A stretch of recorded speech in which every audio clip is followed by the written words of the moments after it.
Hello everyone, it's me again, ang inyong Kapistok, and for today's video, another tips and ideas. Ito yung mga salitang nakakapagpabawas ng tiwala sa sarili dun ng mga taong may depresyon. Yung kapag sinabi nyo to sa kanya, parang nababawasan yung tiwala niya sa sarili niya. And importante din po ito na malaman ninyo para if ever na meron kayong ma-encounter na kaibigan na may depresyon, iwasan nyo na yung mga gantong salita kasi hindi talaga makakatulong. So, unang-una na dyan, yung ganitong salita. Kung mahal mo talaga ako, magpakabuti ka.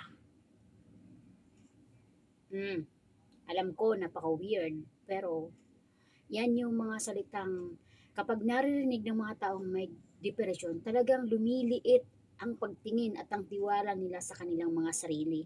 Na feeling nila talagang wala silang silbi, useless sila, na parang feeling nila ang sama-samang tao na nila. Na parang feeling nila may mali sa kanila.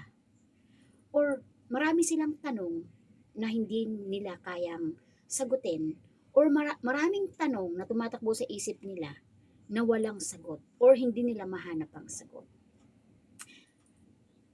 Awareness is very important at yung pagiging sensitive natin as a tao. Pangalawa, hindi mo ba kaya ito? Or kulang ka lang sa disiplina? Yan po, isa pang salita na nakakapagpababa ng tiwala ng kanilang sarili. Yung parang kahit man lang paghuhugas, hindi mo kayang gawin. Eto, paglalaba, paglalampaso, or simpleng problema, hindi mo kayang gawa ng solusyon. Parang ganun. Ayaw na ayaw nila ito, or wag na wag mo itong sasabihin sa kanila. Dahil sobrang sakit nito para sa kanila. Talagang feeling nila down na down sila at wala silang silbi. Pangatlo, gusto mo lang manghingi ng atensyon. No po. Hindi mo rin ito pwedeng sabihin sa taong may depresyon kasi mas lalo talagang lumiliit ang mundo nila na mabuhay ng matagal.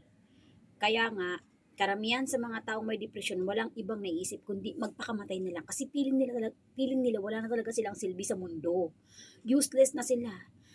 Kumbaga sa gamit, patapon na sila, sira na. Kaya maging sensitibo po tayo sa lahat-lahat ng ating mga sasabihin doon sa mga taong may depression. Dapat alam po ninyo yung mga ganito kasi para po hindi nyo na tangkain na sabihin pa sa kanya kasi talaga pong hindi makakatulong. So ulitin ko po, hindi po ito professional advice. Ito po ay sinasabi ko at binibigay na tips and ideas kasi po may depression po ako.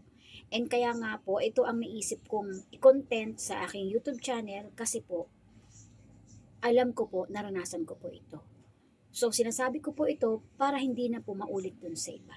Kasi if ako po ilang beses ko na pinagtangka ng sarili ko, not once, many times. Sa Riyadh pa lang po ako noon, ganyan na po ang nangyayari sa akin. Kasi parte ako ng bullying, yung kabataan ko ay hindi ganun kaganda. And one of these days po, isi-share ko po yan dito sa aking YouTube channel kung paano at saan nag-umpisa. So, sana po yung mga gantong tips and ideas na ibinibigay ko sa inyo sa ngayon ay makatulong sa iba na maisip nila ay ito pala yung mga hindi pwede. So, ulitin ko po, this is not professional advice. Mas mabuti pa rin po na humingi kayo ng tulong sa doktor na professional para po mabigyan kayo ng counsel para po maituro sa inyo step by step kung ano po ang inyong gagawin. Dahil po ang depression po ay treatable na po siya sa ngayon, gumagaling na po at mayroon na pong gamot para dyan. So ako po, meron po akong gamot na iniinom.